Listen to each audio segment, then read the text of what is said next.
Évangile de Jésus-Christ selon Saint Jean.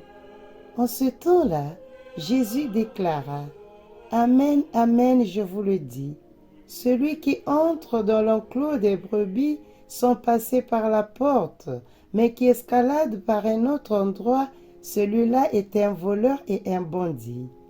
Celui qui entre par la porte, c'est le pasteur, le berger des brebis. Le portier lui ouvre et les brebis écoutent sa voix.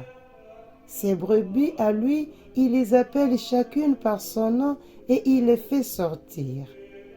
Quand il a poussé dehors toutes les siennes, il marche à leur tête, et les brebis le suivent car elles connaissent sa voix. Jamais elles ne suivront un étranger, mais elles s'enfuiront loin de lui car elles ne connaissent pas la voix des étrangers. Jésus employa cette image pour s'adresser aux pharisiens, mais eux ne comprirent pas de quoi il leur parlait. C'est pourquoi Jésus reprit la parole. Amen, amen, je vous le dis, moi je suis la porte des brebis. Tous ceux qui sont venus avant moi sont des voleurs et des bandits. Mais les brebis ne les ont pas écoutés, moi je suis la porte. Si quelqu'un entre en passant par moi, il sera sauvé. Il pourra entrer, il pourra sortir et trouver un pâturage. Le voleur ne vient que pour voler, égorger, faire périr. Moi, je suis venu pour que les brebis aient la vie en abondance.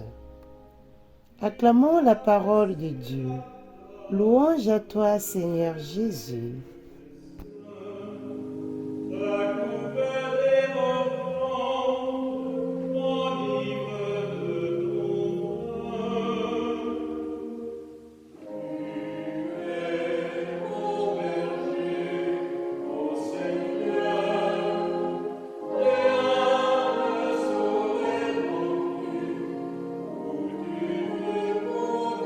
Alléluia, alléluia.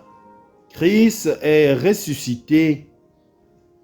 Nous célébrons aujourd'hui le 4e dimanche de Pâques, journée mondiale de prière pour les vocations. La liturgie nous offre les 10 premiers versets du chapitre 10 de l'évangile de Jean. Très chers abonnés de 3 minutes d'évangile, chers frères et sœurs, ce qui retient mon attention et me remplit de joie, c'est le dernier verset. Je suis venu pour qu'ils aient la vie et qu'ils l'aient en abondance.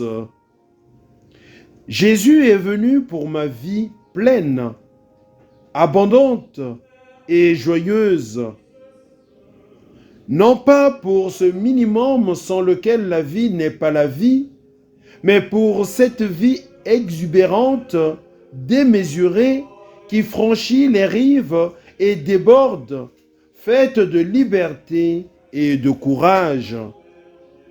Et c'est précisément le mot « vie » qui rend le berger et le voleur inconciliables. Le voleur vient pour voler, tuer et détruire. Le berger vient pour donner la vie en abondance. Le berger appelle ses brebis chacune par son nom. Le surplus de Dieu, quel berger appelle toutes les brebis par leur nom? Pour certaines, oui, peut-être pour beaucoup, mais les centaines de brebis de son troupeau, qui peut les distinguer et s'en souvenir? Qui perd son temps à réciter chaque matin toute la litanie de leur nom au lieu d'un seul coup de sifflet ou d'un seul appel pour toutes? Mais c'est exactement ce qui est écrit. Il les appelle chacune par son nom. Pour nous, le troupeau, c'est l'anonymat, la fin de l'identité, l'homologation. Pour Jésus, non. Il me donne du temps. Il dit mon nom, je suis près de son cœur, il ne me confond avec personne d'autre. Et il les fait sortir. En fait, il les pousse dehors, non pas dans un autre enclos, peut-être plus grand, mais dans des espaces ouverts. Jésus se définit ainsi. Je suis la porte.